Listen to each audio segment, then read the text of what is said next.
of our partnership that Jerry comes before Ben, and I think that's the way it should be.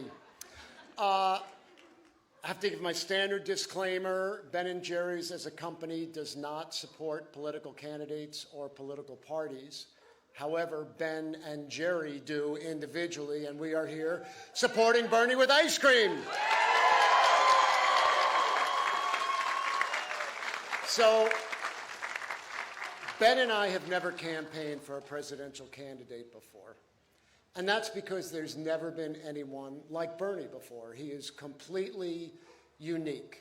We have been constituents of Bernie's for over 35 years in Vermont. We've seen the way he operates. He has never wavered. He has never backed down from fighting for the rights of average, everyday working people and continues to do that. He understands that we need a government and a country that works for all of us and not just the special interests, the ultra-wealthy, the giant corporations. Bernie is not for sale.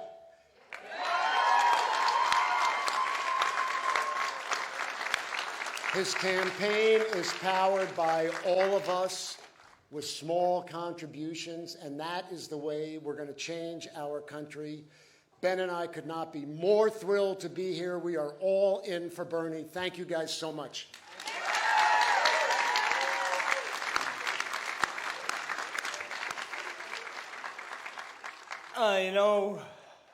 Before Bernie, Jerry and I used to be the most famous guys from Vermont. So we are so happy and honored to pass that mantle on to Bernie because, ice cream is good. But a president of the United States who truly believes in justice in all its flavors, that is euphoric!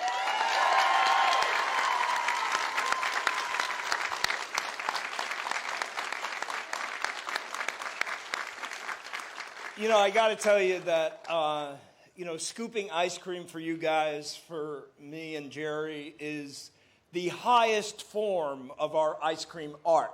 I am so happy that the ice cream that we created is being used to nourish Bernie supporters.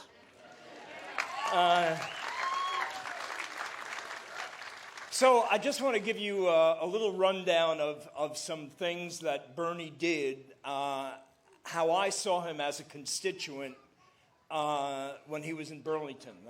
First he was elected mayor by 10 votes, and he defeated a long-term incumbent Democratic machine mayor who was in bed with the business community, and at the end of that guy's reign, he had essentially made plans to sell the waterfront of Burlington to developers who would then privatize the lakefront with high-rise, high-end condominiums. And Bernie came into office and he said, there's such a thing as the right to public access. And he fought those developers all the way through all the courts in Vermont, and he won. And today, we have the most beautiful public park with a boathouse open to everybody in the city of Burlington.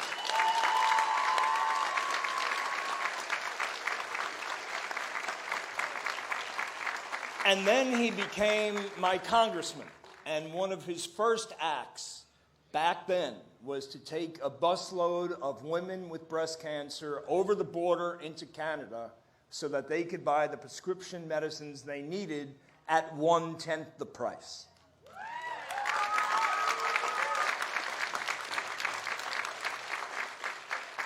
And then he became my senator, and as senator, just recently, he introduced the Stop Bezos Act, which was stop business executives by zeroing out subsidies. And what it was about was that large corporations were paying such poor wages to their workers that those workers had to go on Medicaid and other aid programs just to get by. So the Bernie's legislation said that those corporations need to reimburse the government for those costs. And just a month after introducing it, Jeff Bezos, head of Amazon, raised his minimum wage to $15 an hour.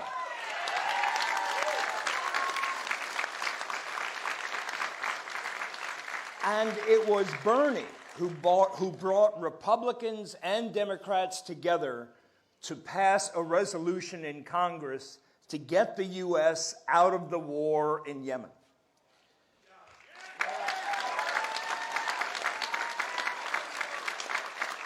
You know, I know when it comes down to it, the most important thing for every Democrat, many independents, and certainly Bernie himself, is to defeat Trump.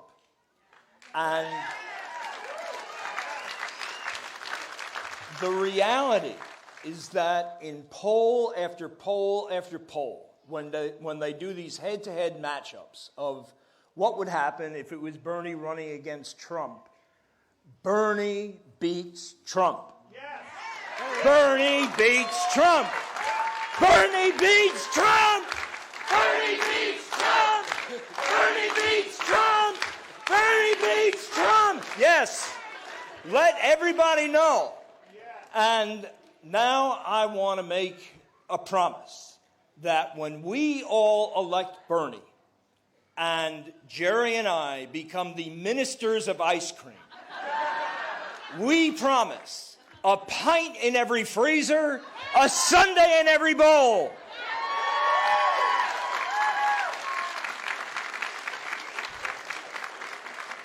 And now, ladies and gentlemen, it is my honor. It is my honor to tell you about what a good time I've been having here with you today. And Jerry also wants to tell you about what a good time he's been having here today. There he is. So now.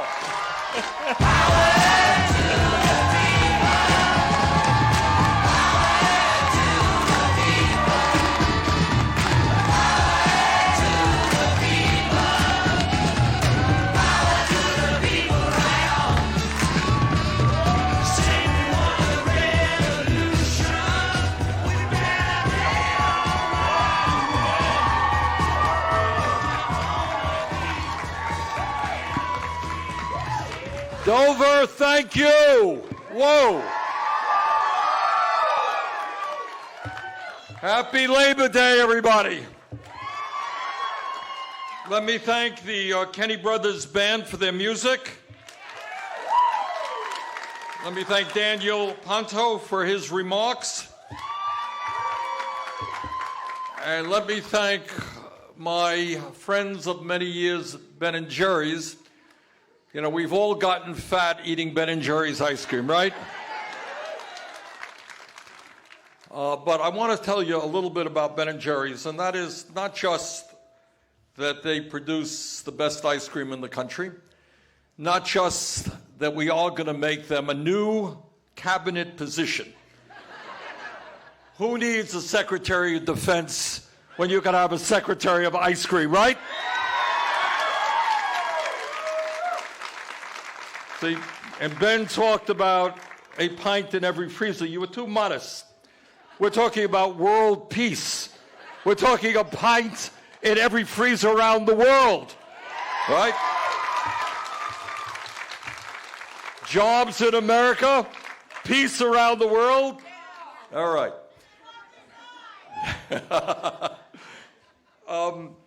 Let me thank you all for coming out. This is a lovely turnout. And on this Labor Day, I just want to touch on some of the issues that are impacting the working families of this country. And I want to tell you a little bit about what this campaign is about. Now, it goes without saying that I'm here this evening to ask for your support to help me win the New Hampshire Democratic primary, and with your help, we're going to do just that.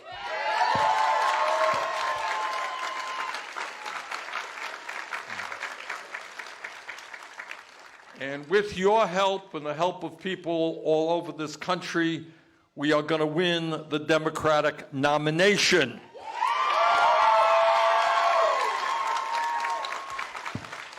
And once we do that, with your help, we are going to defeat the most dangerous president in the modern history of this country.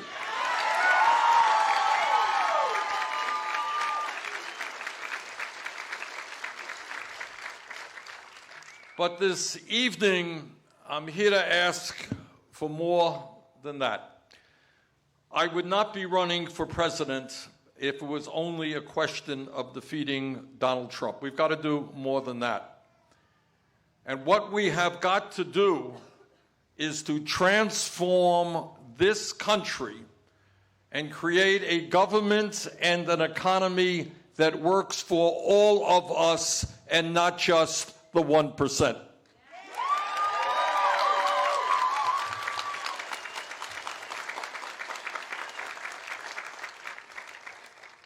As many of you know, the message of our campaign is us, not me. And if you think about it, that message is fairly profound because it says two things. It says that our vision of what human life is about is not the same vision that Donald Trump and his friends have. Their vision is you lie, you cheat, you steal, you step on everybody you can, and you make a whole lot of money. That's their vision. Our vision is a very different vision. Our vision is based in the belief that we are all in this together, that my family has to worry about your family, that your family worries about my family, that we make sure that nobody is left behind, nobody slips through the cracks, that we are in this together. And the second part of that message is equally profound, and I will tell you what no other candidate for president will tell you. And that is that no president of the United States, not Bernie Sanders or anybody else, can do it alone. All right, I could give you a speech telling you all the wonderful things that I want to do, and you'll nod your head and you'll say, that's great.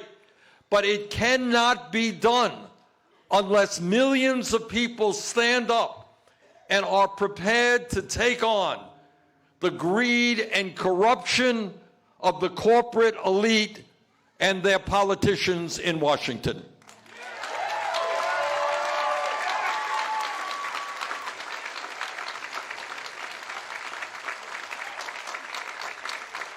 You know, and what that means is to ask ourselves questions that are not asked in Congress, not asked in the media.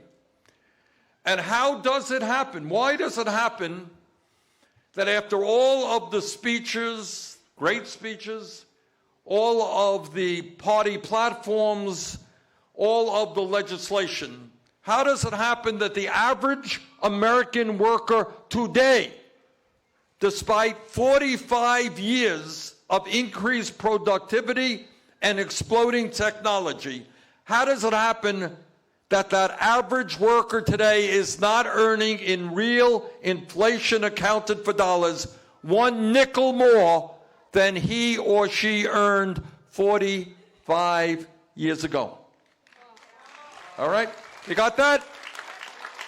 How does it happen that over the last 30 years, the wealthiest 1% has seen a $21 trillion increase in their wealth, while the bottom half of American society has actually seen a decline in their wealth? How does it happen today that in the wealthiest nation in the history of the world, which is where you're living right now, we have more income and wealth inequality today than at any time since the 1920s, with 3 people owning more wealth than the bottom half of American society? How does it happen that in America today, half of our people are living paycheck to paycheck. Do you know what that's about? All right, you do know what it's about. And my brother, who is somewhere around here, and I grew up in a family that lived paycheck to paycheck. And what that means when you live paycheck to paycheck is if your car breaks down and you don't have the $500 to get it fixed, you can't get to work. And if you can't get to work, you don't get a paycheck. If you don't get a paycheck, you can't feed your kids and you may get thrown out of your apartment. What it means when you live paycheck to paycheck, which half of the American people are doing right now, it means that if you get sick, you may not be able to go to the doctor. And if there's a serious illness in the family, you are scared to death about what that will do to your credit rating. That's what living paycheck to paycheck is about. So what this campaign is about is not only winning the nomination, not only defeating Trump, but finally having the courage to tell the people on top, and I'm talking about Wall Street, made $100 billion in profit last year, and they're charging you 20, 30% interest rates on your credit card. The pharmaceutical industry made over $69 billion in profit last year, and you can't afford the prescription drugs that your doctors prescribe. And I'm talking about the insurance companies who rip us off every single day. And they will spend hundreds of millions of dollars to try to stop us from moving to Medicare for all. I'm talking about the fossil fuel industry, which receives hundreds of billions of dollars in taxpayer subsidies and in tax breaks while they produce a product which is destroying our planet. So what this campaign is about, it's not just another election where we got to win. This is an election where you and you and you and you and me have got to stand together and tell this corrupt, greedy corporate elite that this country belongs to all of us, not just the 1%.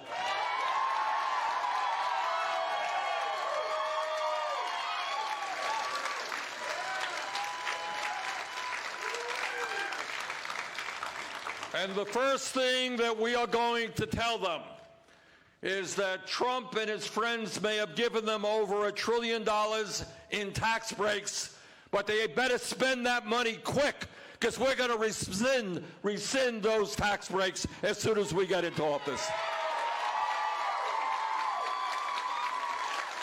It is not acceptable to me or the American people that we have a corrupt tax system which allows companies like Amazon that made over $10 billion in profits, and many, many other companies, profitable companies, to not pay one nickel in federal income tax.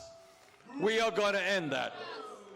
It is not acceptable to me that in New Hampshire and in Vermont and all over this country, you got people working for $8, $9, $10 an hour, and nobody can make it on those low wages. Now, 4 years ago, I came here to New Hampshire, and I said what the political establishment and the media establishment said was a very radical idea. What I said is that if you work 40 hours a week in the United States, you should not be living in poverty. We've got to have a minimum wage, which is a living wage, $15 an hour.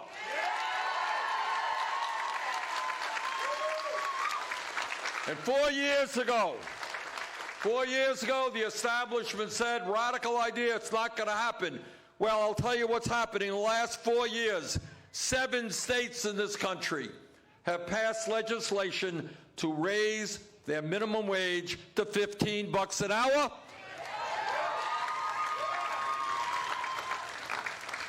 And several months ago, the United States House of Representatives voted to raise the federal minimum wage $15 an hour. And together we're going to make Mitch McConnell bring up my legislation in the Senate, $15 an hour.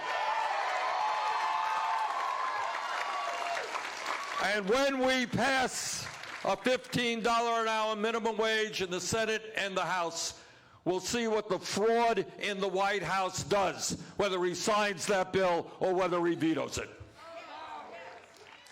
But it's not just raising wages, it's making sure that women receive equal pay for equal work.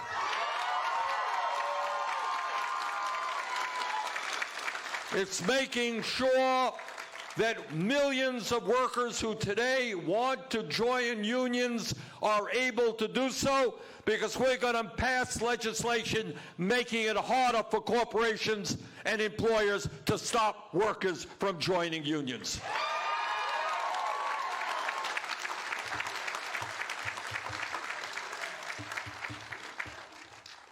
But it's not just wages.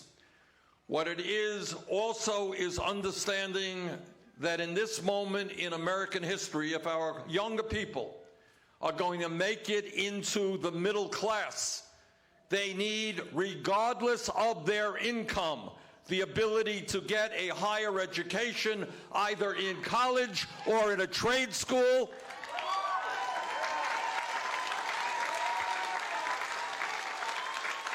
Because those are where the good jobs are. And I am tired of hearing from young people all across this country who say, you know, you tell me how good it is, how important it is for us to get a college education, but you're not telling me about the $50,000 in debt that I'll incur when I get out of school. So today we're saying two things. Number one, we are going to make public colleges and universities tuition free.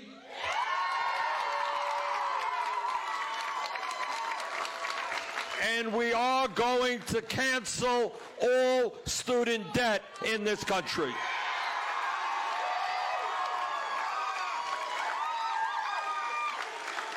Now, my critics say, well, you know, Bernie, that's a fine idea. How are you going to pay for it? And let me tell you exactly how we will pay for it. All of you remember that 11 years ago, against my vote, the Congress bailed out the crooks on Wall Street who destroyed our economy. Remember that? Well, if we could bail out the crooks on Wall Street for trillions of dollars, we certainly can cancel all student debt in this country.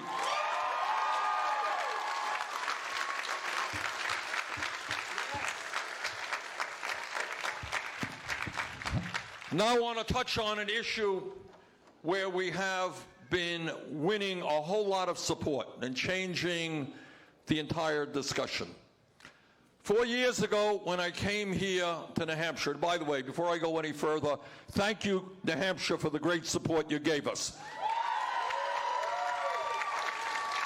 And what you did in that election, you know, above and beyond voting for me, what you showed the country is that the ideas that we are talking about, which the establishment said were too far-reaching, too radical, you said that that is exactly what this country needs. Thank you, New Hampshire. And 4 years ago, when I came here, we talked about what the establishment said was a very radical idea that the American people would not respond positively to. And that was that health care is a human right, not a privilege.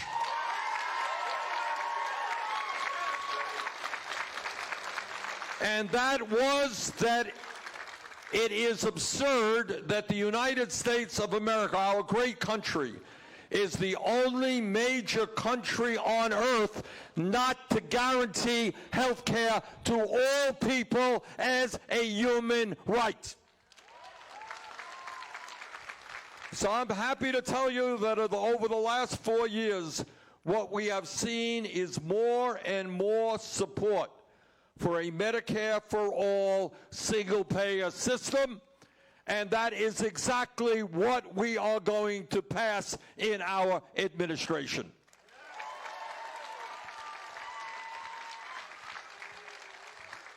And the reason that we are gaining support is that every single day, people through their own life experience are seeing how dysfunctional, how barbaric the current system is. And I want everybody to know, because you don't see this much on TV and you don't hear it discussed in the Congress. We spend as a nation twice as much per person on health care as do the people of any other industrialized country. Twice as much. We're spending close to $11,000 for every man, woman, and child in this country. And after spending all of that money, what we have are 87 million Americans uninsured or underinsured.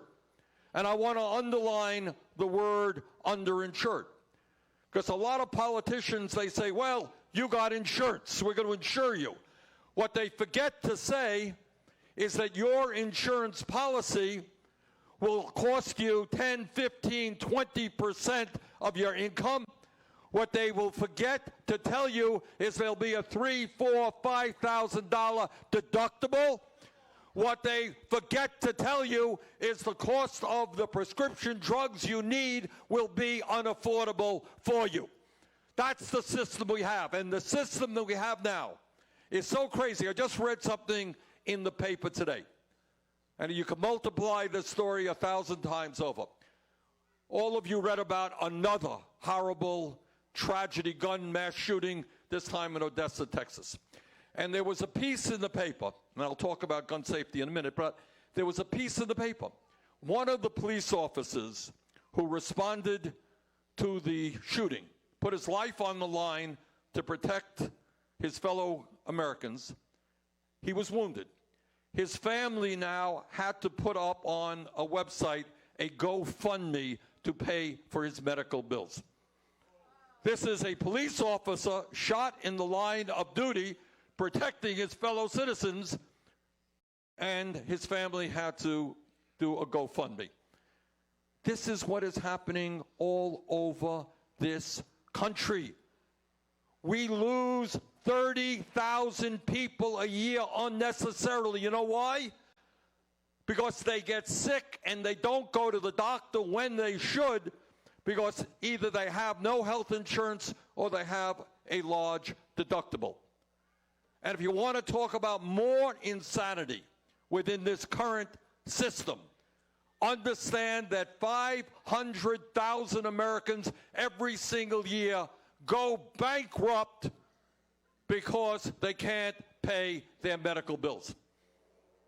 Now, if, God forbid, somebody is diagnosed with cancer, or you have a serious heart problem, or somebody in the family has Alzheimer's or some other terrible illness, we all know what a struggle it is for that individual to try to get back on his or her feet. How do you get the doctor you need? What kind of treatment do I get? What hospital do I go to? How long am I going to be in the hospital? How long am I not going to be working and feeding my family? Those are a lot of responsibilities. But to say that if you are diagnosed with cancer or another serious illness, you will go bankrupt because of that medical bill is not what should be happening in a democratic, civilized society, and we will put an end to that barbarity.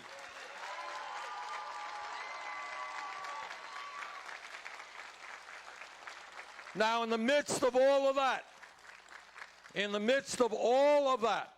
87 million people uninsured, underinsured, 30,000 dying, 500,000 people going bankrupt. In the midst of all of that, the healthcare industry last year made over $100 billion in profit.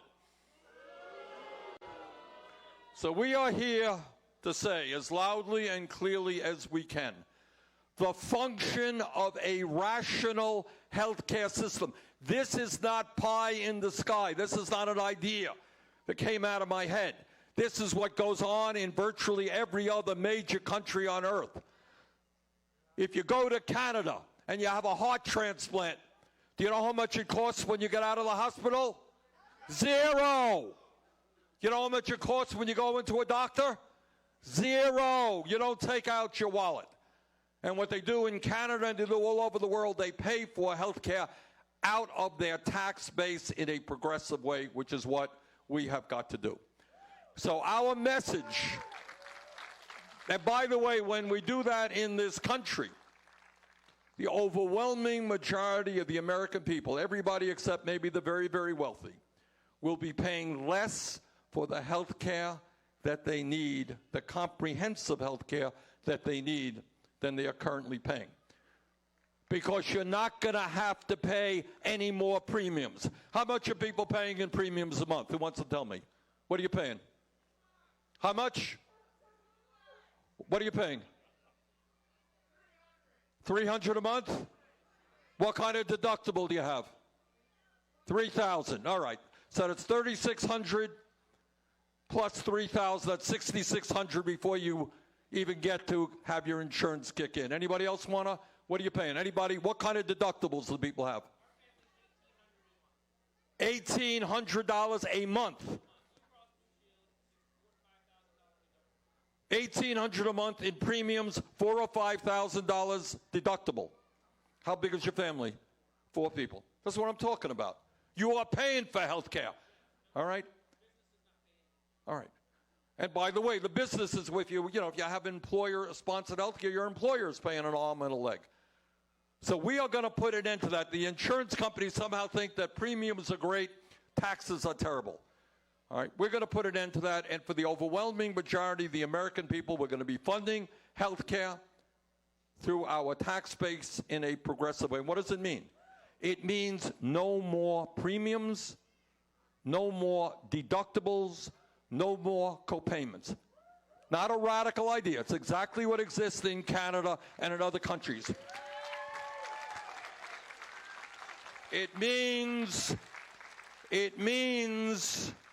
that nobody in America under my legislation, and I have the lead legislation in the Senate, nobody, and I wrote that damn bill, don't forget about it.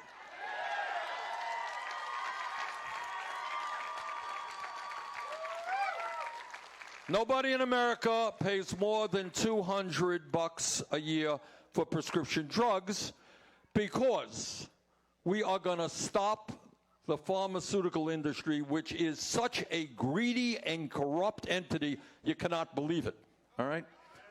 Some of you may know that I was up in Canada about a month ago, and I went with a group of folks from the Midwest, from Detroit to Windsor, Ontario, and these were people who are diabetics, and diabetes is a very, very serious and growing problem in this country. We went to Ontario to buy insulin, which is obviously what diabetics need. Anybody know the price differential between Canada and the United States? What's the difference in price for insulin? It's 1/10 the price. Can you believe that? This is the same exact product, not a different product, same company, same bottle. I think they changed the label. Same exact product for 10% of the price. And the reason is that here in the United States, the drug companies can charge us any price they want. They want to double it. The market allows them to do that. They will. There's an enormous amount of price fixing that goes on. In terms of insulin, you have 3 companies producing 90% of the insulin in this country. And just coincidentally, their prices go up simultaneously. So what we are going to do is take on the drug companies, and we'll be able to make sure that nobody in the country has to pay more than $200 for the medicine that they need.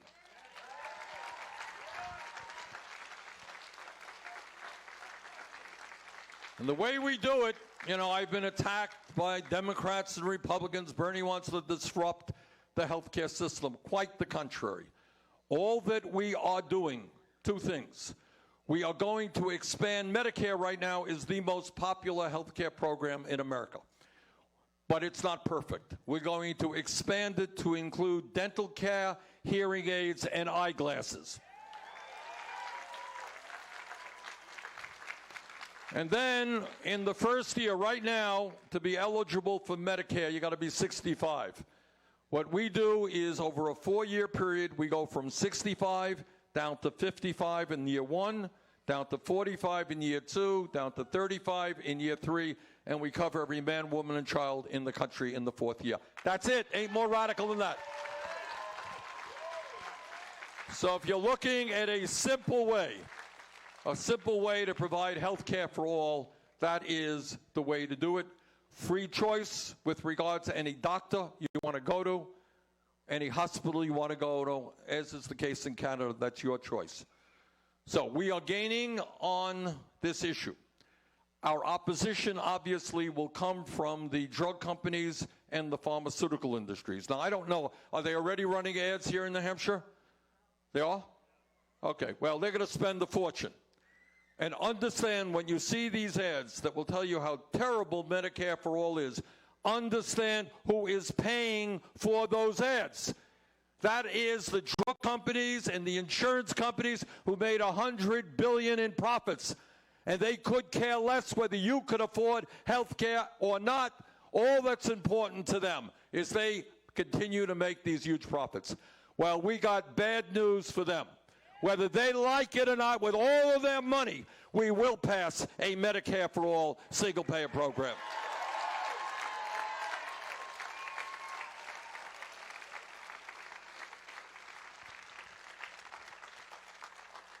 Now, the President of the United States, Donald Trump,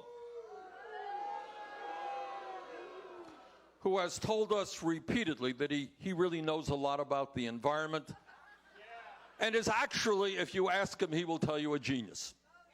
You know, but nonetheless, he has told us that climate change is a hoax. Well, I am here to tell you that Donald Trump is a hoax.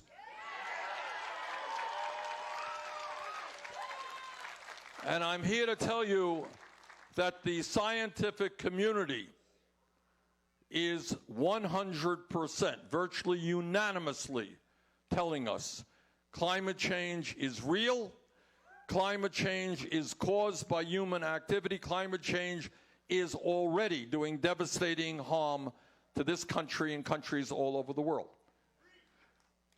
And what is even more frightening than the reality of today is that what the scientists are telling us, if we do not get our act together in a bold and aggressive way, we will be suffering irreparable harm in less than a dozen years from now. Irreparable, cannot be fixed. I am proud to tell you that I have introduced the most comprehensive climate change legislation ever offered in the United States of America.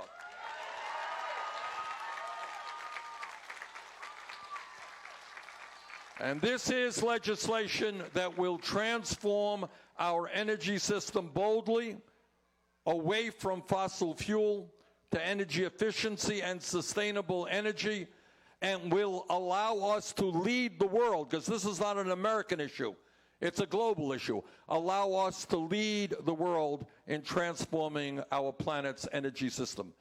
And I would say to you all, brothers and sisters, that on this issue, this is a moral imperative. If we love our children and our grandchildren, we have a moral responsibility to make sure that the planet we leave to them is a planet that is healthy and is habitable. And as President of the United States, I will do everything I can with you to make sure that that planet is one that will be good for our kids.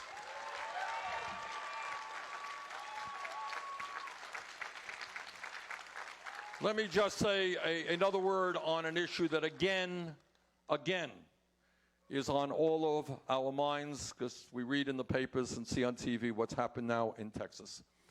And it goes on and on and on. And it's an issue, to be honest with you, I don't like to talk about it because the images that it conjures up are so ugly, are so horrific. I don't like to talk about it, especially when children are around. Because we have a situation right now where kids all over this country are scared. They're scared, traumatized about going into schools, for example. Schools used to be a safe place, a place where kids, learned, where they socialized, where they had a good time or they didn't have a good time, but they felt safe. And the idea that kids today are taking drills, teachers are instructing them what to do if something terrible happens, is just frightening. It's just horrible. So all I can tell you is that we have over 300 million guns in this country today. They're out on the streets.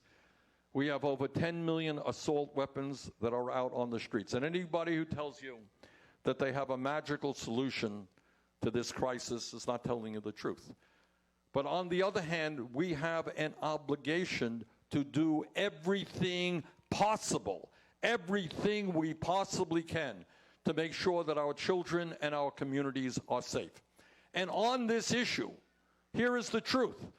Whether people live in rural communities like Vermont and New Hampshire, whether they are gun owners or non-gun owners, whether they live in New York City or Los Angeles, the truth is the American people, by and large, agree about what we should do. Overwhelming support for expanding background checks to make certain that if somebody has a past which tells you that they should not own a gun, we will make sure they don't own a weapon. They don't own a gun. Overwhelming support to do away with the gun show loophole, which now allows people to avoid a background check and buy a weapon. Overwhelming support to end the so-called straw man provision, which allows people to go into a gun store and legally buy guns and then sell those guns to criminal elements. And there is growing support, now majority support, for a position I have held for decades, that when we all know that the function of an assault weapon, a military-style weapon, is to kill people as quickly as they can, that we should ban the sale and distribution of assault weapons in this country. And more Americans, now a majority, believe in that. And there are other things that we should be doing. So you may ask yourself a simple question. If the American people overwhelmingly believe in what we call common sense gun safety legislation, everything I've told you, and other provisions, why isn't it passed? And the answer is you got a president and you got Republican leadership who are scared to death of the NRA. And I am here to tell you that this president will not be intimidated by the NRA.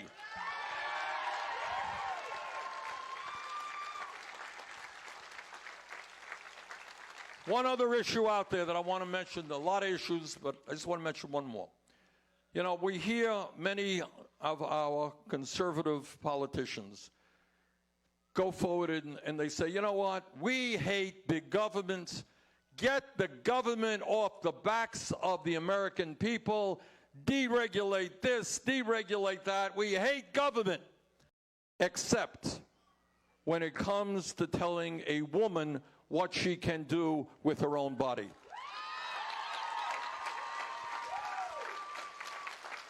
So I am here to tell you, that I believe that a woman's right to control her own body is a constitutional right. That decision is for the women, not for politicians at the local, state, or federal level.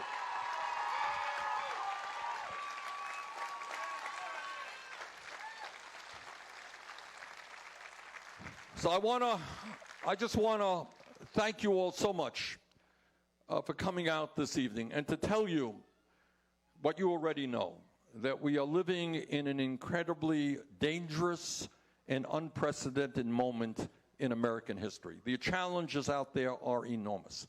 But this is what I sincerely believe. If we stand up to Trump and his friends who want to divide us up. Their political strategy is not complicated. What they want to do is divide the American people up by the color of our skin, or where we were born, or our religion, or our sexual orientation. They wanted to slice and dice us up and get us to turn against each other. Our view is totally opposite. Our view is that we bring the American people together. Black and white and Latino, Native American, Asian American, gay and straight, immigrant, native born. That we bring our people together around an agenda that speaks to all working people in this country.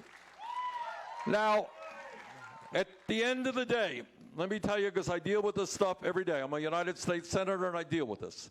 The 1% is unbelievably powerful. They have unlimited amounts of money. They have huge influence over what you see and hear in the media. They control through their campaign contributions what goes on politically in America. So I don't want to minimize for a second the power of the corporate elite and the 1%. But at the end of the day, 1% is 1%. And the last that I heard is that 99% is a heck of a lot larger number than 1%. So today I am here in Dover to ask, obviously, for your support in the primary, but I'm here to ask for more than that. I'm asking you to join me to help make a political revolution which tells the corporate elite and their paid political supporters that enough is enough, that this country belongs to all of us, not just the few. Thank you all very much.